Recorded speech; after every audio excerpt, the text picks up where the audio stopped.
कृष्णाय वासुदेवाय हरे परमात्मने प्रणतक्लेशनाशाय गोविंदाय नमो नमः। स्वागत है आप सभी का मेरे YouTube चैनल पर। आषाढ़ मास के 17वें अध्याय की कथा। प्राचीन काल की बात है, एक नगर में सत्यकेतु नाम का एक ब्राह्मण रहता था। वह बहुत ही धर्मपरायण, दयालु और सच्चा इंसान था। उसने अपने जीवन में कभी झूठ नहीं बोला था और सदैव सत्य बोलने का प्रयत्न किया था।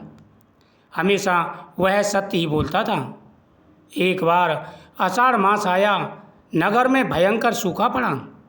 वर्षा नहीं हुई, फसलें सूख गईं और लोग त्राय त्राय करने लगे।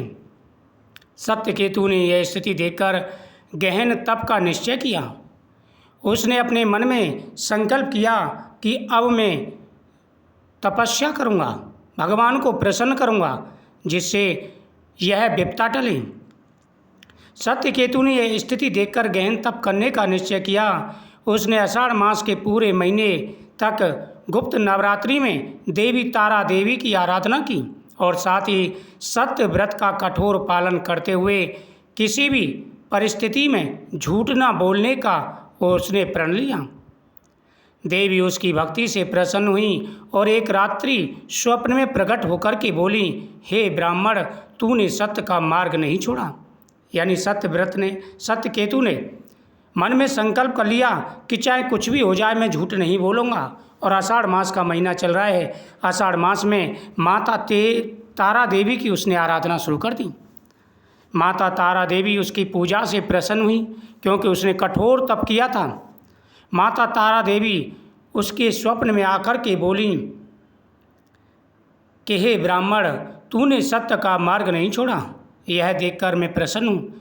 तो प्रातःकाल नगर के कुएं पर जा, वहाँ तुझे एक साधु मिलेगा, वह तुझे वर्षा का उपाय बताएगा। जब माता ने दर्शन दिए तो माता ने कहा कि तू नगर के कुएं पर जाना और वहाँ पर एक साधु मिलेगा, वह तुझे वर्षा होने का उपाय बताएगा। सत्यकेतु ने वैसा ही किया। प्रातः वह कुएं पर पहुंचा। वहां एक वृद्ध साधु मिला जिसने कहा, यदि नगरवासी आषाढ़ मास की पूर्णिमा को एक साथ मिलकर सत्यनारायण भगवान का व्रत कथा करें, पूजा करें, तो उनकी मनोकामना अवश्य पूरी होगी। अब सत्यकेतु को जब माता ने कहा कि वहां जाकर के आप उस साधु से पूछना जो कुएं पर मिलेगा कि नगर में बारिश कैसे होगी, तो साधु के पास सत्यकेतु प्रातःकाल ही पहुँच गया। तो साधु कहने लगा, हे सत्यकेतु, हे ब्राह्मण, यदि पूरा गांव आषाढ़ मास की पूर्णमासी को सत्यनारायण भगवान की पूजा करे, कथा सुने, व्रत रखें, तो वर्षा अवश्य होगी। अगर आप पूरे सत्य बोलने का संकल्प लें और सत्यनारायण भगवान की पूजा करें तो मनोकामना अवश्य पूरी होगी। सत्यकेतु ने यह बात राजा और नगरवासियों को बताई। सत्यकेतु ने राजा से कहा, हे राजन, साधु ने कहा है यदि पूरा गांव सत्यनारायण भगवान की पूजा करे, कथा करें, तो अवश्य ही बारिश होगी। सत्यकेतु ने यह बात राजा और नगरवासियों को बताई। सभी ने मिलकर कथा की, व्रत रखा और संकल्प लिया। जैसी कथा पूर्ण हुई, आकाश में मेघ गिराए और जोरदार बारिश हुई। धरती हरी भरी हो गई, सूखा मिट गया। देवी की कृपा और सत्य व्रत के प्रभाव से पूरा नगर सुखी और समृद्ध हो गया। आषाढ़ मास में सत्य व्रत और देवी की उपासना से सभी के कष्ट दूर हो गए। झूठ से दूरी और धर्म के मार्ग पर चलना ही सच्चा कल्याण लाता है। जो व्यक्ति सच्चे मन से भगवान की पूजा करते हैं, सत्य का रास्ता अपनाते हैं, भगवान उनकी अवश्य ही सहायता करते हैं। हमेशा प्रत्येक व्यक्ति को सत्य बोलना चाहिए। पुराणों में वर्णित एक कथा के अनुसार प्राचीन समय में सुधर्मा नामक एक ब्राह्मण अपने परिवार के साथ छोटे से गांव में रहता था।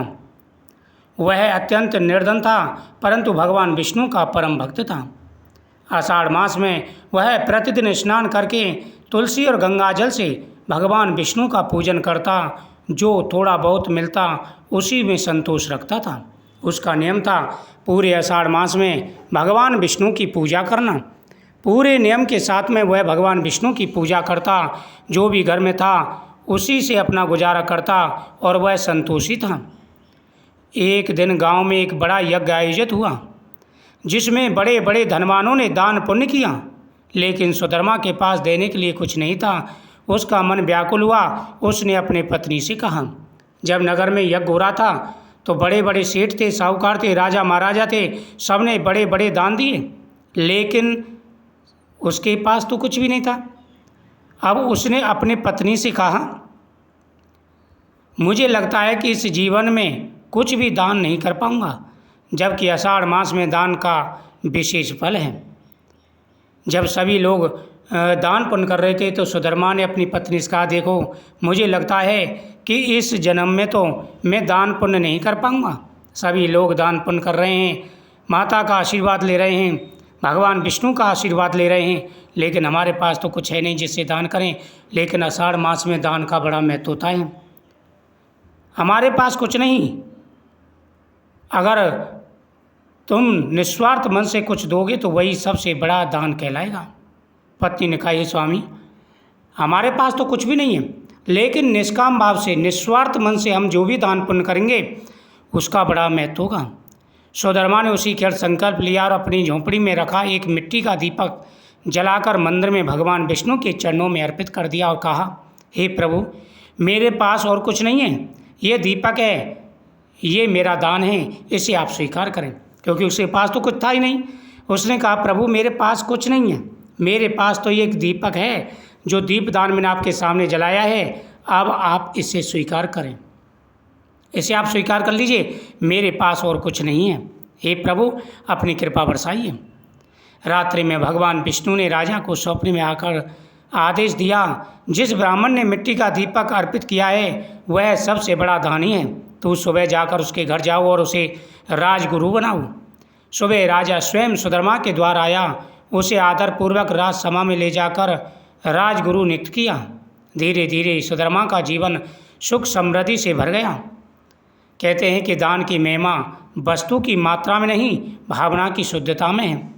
जो व्यक्ति दान करता है वो ये नहीं देखा जाता कि वो कितना दान कर रहा है, दान करने वाले की भावना देखी जाती है कि उसकी भावना कैसी है दान करते समय। आषाढ़ मास में सच्चे हृदय से किया गया दान हजारों यज्ञों के बराबर फल देने वाला होता है। सभी प्रकार की मनोकामनाएं पूरी होती हैं, धन बढ़ता है, सुख और समृद्धि आती है, जीवन में आ रहे सारे कष्ट दूर हो जाते हैं। इसलिए कहते हैं, जब भी दान करो, चाहे कितना भी हो, थोड़ा हो या ज़्यादा, पूरी श्रद्धा और विश्वास के साथ में भगवान के लिए दान करेंगे तो आपकी मनोकामना अवश्य पूरी होगी। कृष्णाय वासुदेवाय हरे परमात्मने प्रणतक्लेशनाशाय गोविंदाय नमो नमः। सच्चे मन से की गई पूजा, श्रद्धापूर्वक किया गया दान अनेकों गुना पुण्य प्रदान करने वाला होता है। जय श्री कृष्ण। तो आप आषाढ़ मास में दान जरूर करें, जैसे भी श्रद्धा भाव से करें, पूरे लगन के साथ और विश्वास के साथ दान करें, भगवान आपकी हर मनोकामना पूरी करेंगे।